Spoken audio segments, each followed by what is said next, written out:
नमस्कार, माझ्या अमलेश तांबे vlog channel मध्ये आपले सर्वांचे सहर्ष स्वागत। या सिरीज मधला हा पुढचा व्हिडिओ मी करतोय हातखंब्यापासून वांद्री पर्यंत। हातखंब्यात मी मागच्या व्हिडिओत बघितलं असेल, मी सीएनजी साठी जरा थांबलो होतो, पण गर्दी होती, उगाच तिथे वेळ घालवण्यात काही पॉइंट नाही। आणि तसंही बघितलं तर आता बऱ्यापैकी सीएनजी वगैरे मिळायला लागलाय।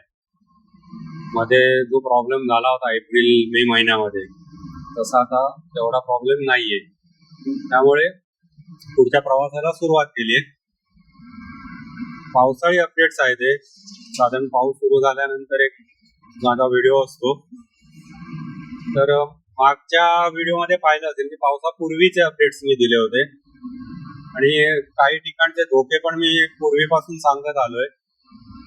विशेषतः घाटामध्ये दरडी कोसळणं हा जो प्रकार आहे, त्याबद्दल मी काही व्हिडिओमध्ये माहिती दिली होती। आता पण त्याच साधारण एरियामध्ये मी तुम्हाला दाखवेन, जिथे जिथे आपण बघितलं होतं दरडी कोसळण्याचे चान्सेस होते, तिथे दरडी कोसळलेले आहेत। अजून कुठे काय असा चान्स मला वाटला तर मी या व्हिडिओमध्ये तुम्हाला नक्की सांगेन। त्या व्हिडिओ पूर्ण बघा, स्किप करून बघू नका, शेवटपर्यंत बघा। आतापर्यंत जो आपण सपोर्ट केला त्याबद्दल आपल्या सर्वांचा मी आभारी आहे, आणि याही पुढे आपला सपोर्ट मिळेल अशी आशा बाळगतो। हातखंब्यापासून आता निवळी किंवा निवळी घाट पुढे रस्त्याची कामं तर व्यवस्थित झालेली आहेत, तसा काय आता इश्यू नाही राहिलेला। 4 लेन्स चालू आहे। निवळी पुलाचं काय झालंय आपण बघू। मागच्या व्हिडिओत म्हटलं होतं की लगेच एवढ्यात पूल होईल असं वाटत नाही। महिन्याभरापूर्वीचा व्हिडिओ बघितला तर तुमच्या लक्षात येईल। निवळी घाटात सुद्धा 1-2 ठिकाणी जराशी किरकोळ कामं चालू होती। बाकी निवळी पूल सुरू झालाय, पण तिथे सुद्धा देवरुखला जाण्याचा रस्ता आणि निवळी पुलाचं कनेक्शन तिथे थोडंसं काहीतरी काम राहिलं होतं पेंडिंग, आता या व्हिडिओ मध्ये आपल्याला बघता येईल। संत निरंकारी सत्संग भवन रत्नागिरी, निरंकारी महाराज यांचा इथे मेळावे वगैरे असतात। त्या महाराजांबद्दल तशी मला काही फार माहिती नाही, पण इथे मेळावा वगैरे असतो त्यावेळेला भरपूर गर्दी मात्र असते, एवढं नक्की। चाय वाय रेस्टॉरंटचं नाव।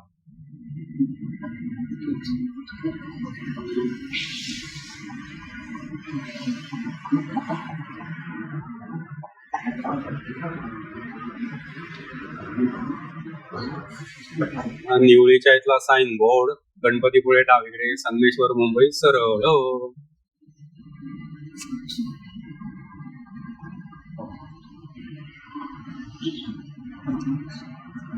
आणि आता वातावरण पण खूप छान आहे, 26 डिग्री टेम्परेचर आहे,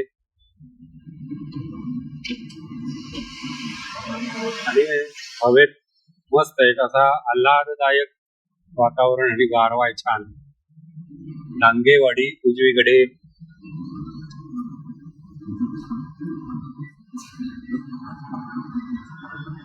आणि इथे पुलाची जी इकडची जोडणी असते आपल्या मूळ रस्त्याला, त्याचं काम बऱ्यापैकी झालंय। भराव वगैरे जे घालण्याचं असतं, त्या बेस तयार करणं ज्याला म्हणतात, ते काम झालंय। वरचं काम पेंडिंग आहे, ते होईल। आणि आता इथे पुलाचं काय काय झालंय अपडेट्स आहेत बघूया आपण।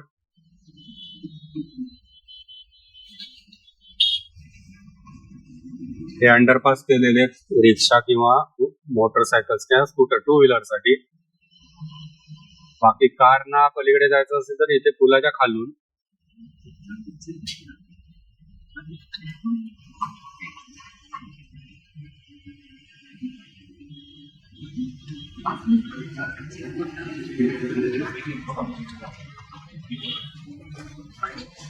आणि पुलाचं जर काम बघायचं म्हटलं इथे तर आहे, स्पीड आहे बऱ्यापैकी।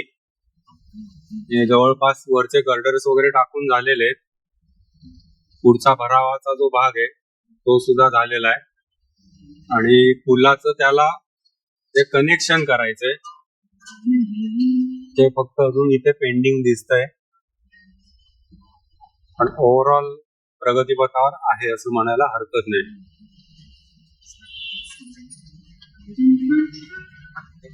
तर इथे काही काही ठिकाणी ज्या वॉल्स आहेत, साइड वॉल या पुलाच्या भरावाच्या, त्या आत्ताच फुटलेल्या आहेत, कपचे उडालेले आहेत.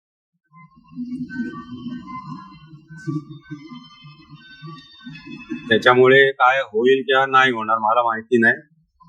आपण मी काय तेवढा त्यातला तज्ञ नव्हे, पण तुकडे पडलेले आहेत.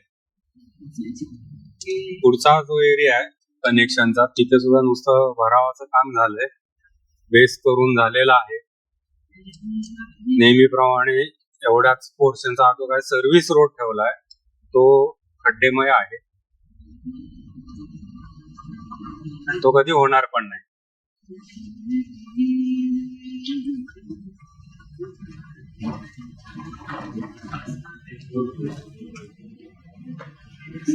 आणि आता निवळी घाटाला इथनं सुरुवात झाली.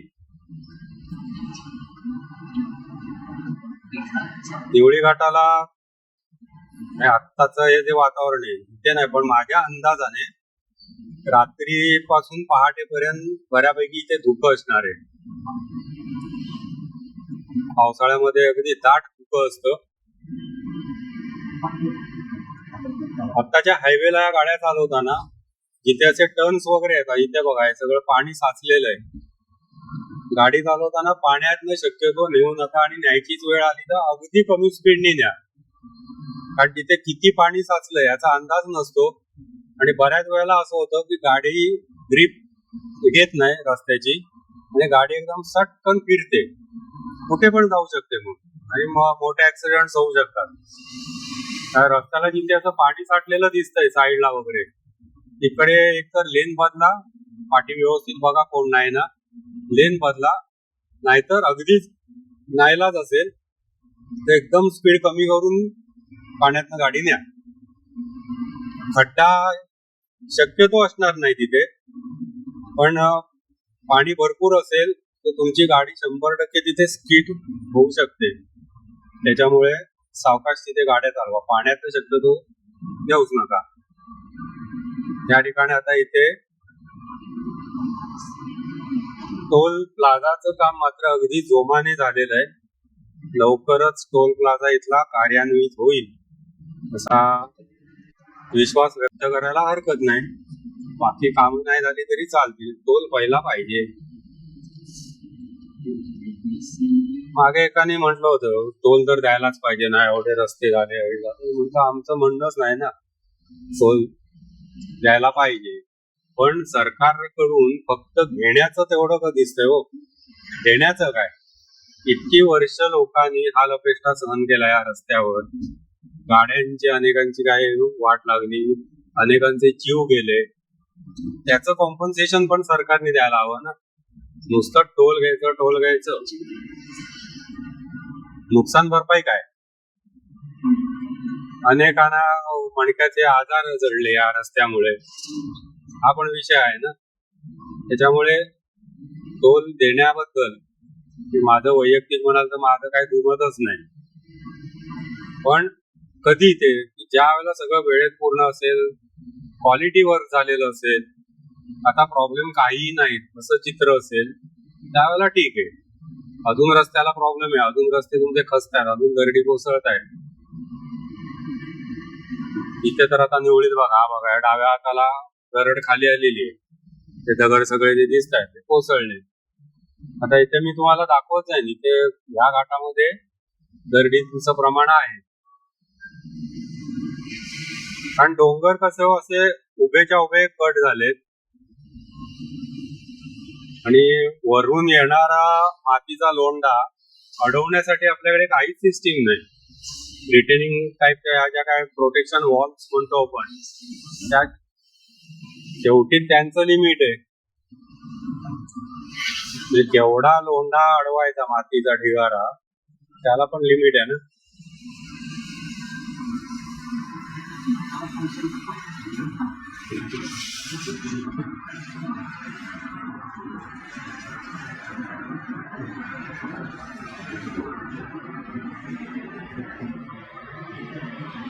आणि आता धबधबे दिसायला सुरुवात झाली.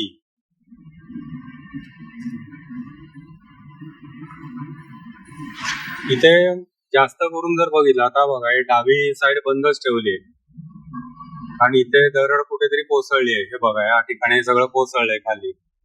हे बघा हे तरी बऱ्यापैकी साफ केलंय, पण इथे दरड कोसळली होती, त्याच्यामुळे आता डावी साईड बंद करून टाकले परत. इथे जास्त करून ऍक्सिडेंट होत आहेत ना मोठ्या ट्रक्सच्या, ज्याला आपण ट्रॉलीज म्हणतो मोठ्या, त्यांचे होत आहेत. कारण वरून येताना सगळा उतार आहे आणि त्यांचा स्पीडच त्यांना कंट्रोल होत नाही. वास्तविक सुरुवातीपासून त्यांनी थोड्या कमी स्पीडवरती गाड्या उतरवल्या पाहिजे, ते होत नाही. धडधड धडधड धडधड करत गाड्या खाली येतात आणि आयत्या वेळेला इथे त्यांना ब्रेकिंग करता येत नाही, मग ऍक्सिडेंट होतो. आता पलीकडची साईड बंद आहे, त्याच्यामुळे आता इथनं आपल्याला छोटस डायव्हर्जन काढून दिलंय पुलावर जाण्यासाठी. ते सुद्धा सगळं खड्डेमय करून ठेवलंय. तेवढं तरी भरून द्यायचं ना, ते नाही.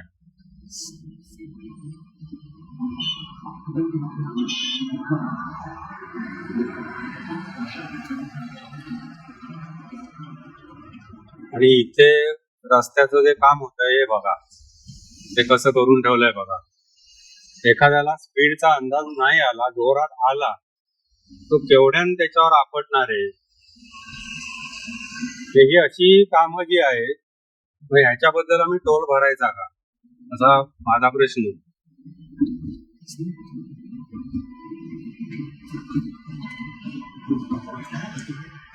अनेक ठिकाणी तर रस्त्याला अजिबात लेवलच नाहीये.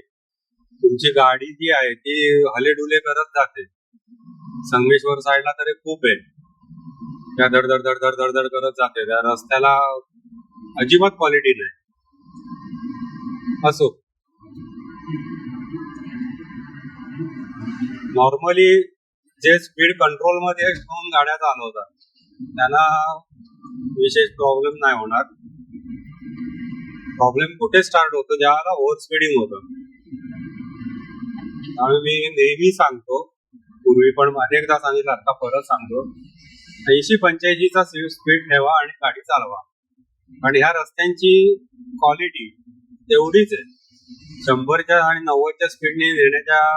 हे बघा आता इथे पाणी बघा, हे जे राहिले साठलेलं पाणी आहे, ह्याच्यामध्ये गाडी तुमची एकदम फिरते, कारण टायरचं आणि रस्त्याचं कनेक्शनच जातं. आणि ते झालं की गाडी कुठे जाईल याची काय गॅरंटी नसते. त्याच्यामुळे असे पाणी साचलेलं दिसलं, लगेच सावकाश न्या गाडी, स्पीडने जाऊ नका. तर इथे मधलं जे काम रखडलेलं आहे ते तसंच आहे. कारण हा डोंगर तर बघा अजून सगळा फोडायचा आहे. त्याच्यामुळे इथे फक्त एक आहे की रस्ता जरा रुंद ठेवलाय, पण रस्त्याला क्वालिटी काही नाही. अजून थोड्या दिवसांनी इथे मोठी मोठी भगदाडं पडलेली दिसतील आपल्याला. थोडीशी तुम्हाला जुन्या रस्त्याची आठवण व्हायला हवी ना, त्यासाठी हे सगळं चाललंय.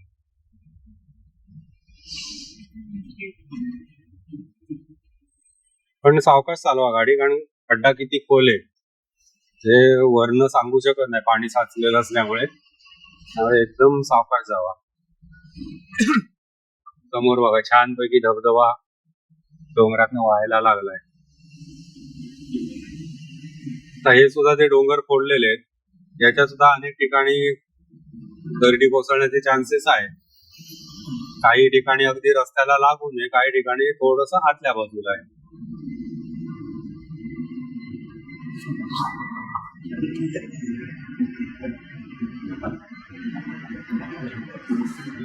इकडे आता नदीला पण जरा चांगला फ्लो आलाय, पाणी दिसायला लागलंय. फक्त काय पूर्वी एवढं नक्कीच नाही. पूर्वी जो एक खळखळाट ऐकायला येतं गाडीत, बस मधून जातो पण जायचो आम्ही, बसचा आवाज माहितीये तुम्हाला कसा असतो करून, तरी सुद्धा त्याच्यात त्या नदीचा खळखळाट ऐकायला यायचा. आता आपण गाडीतनं चाललोय, स्मूथ आहे रनिंग, आवाज नाही, पण तरी त्याचा आवाज मात्र मला ऐकायला येत नाहीये.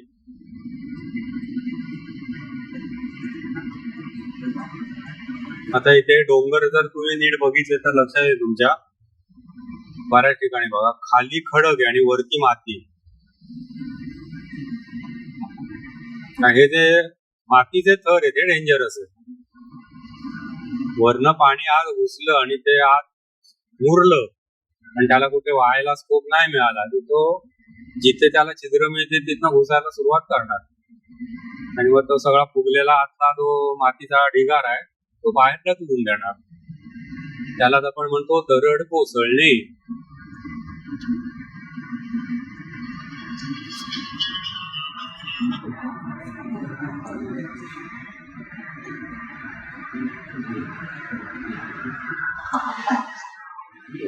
हे बघा यांचे स्पीड बघा, म्हणजे आता आपला स्पीड 75 आहे, हा 90 आरामात असेल याचा.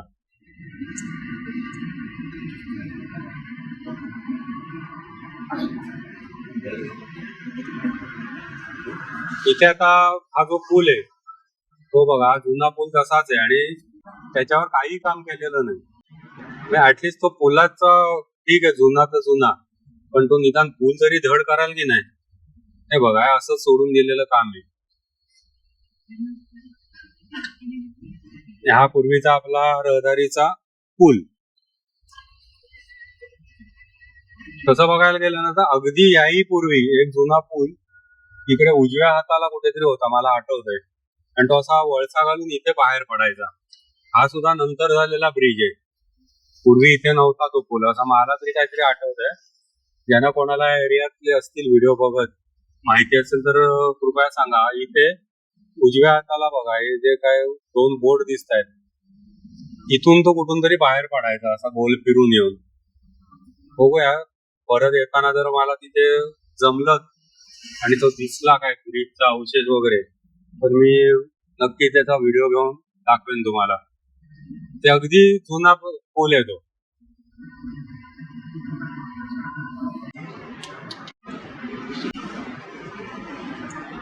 मधली छोटी छोटीशी गावं म्हणजे काय वाडीच म्हणायची त्याला ऍक्च्युली. पण हा आता इथून माझ्या अंदाज सगळा वांद्री एरिया असावा, अंदाज माझा, एक्झॅक्ट नाही माहिती. आणि इथे आता बोर्ड लागलाय बघा, डावीकडे उक्षी मार्ग गणपतीपुळा किंवा रत्नागिरी दोन्हीकडे तुम्ही जाऊ शकता. पुढे अजून आणि आता इथला हा जो ब्रिज आहे त्याचं काम झालेलं आहे. हे आता आपण वांद्रीला आलो आता. हा वांद्रीचा पूल, दुसरी बाजू झाली नाहीये, एक बाजू कंप्लीट झाली.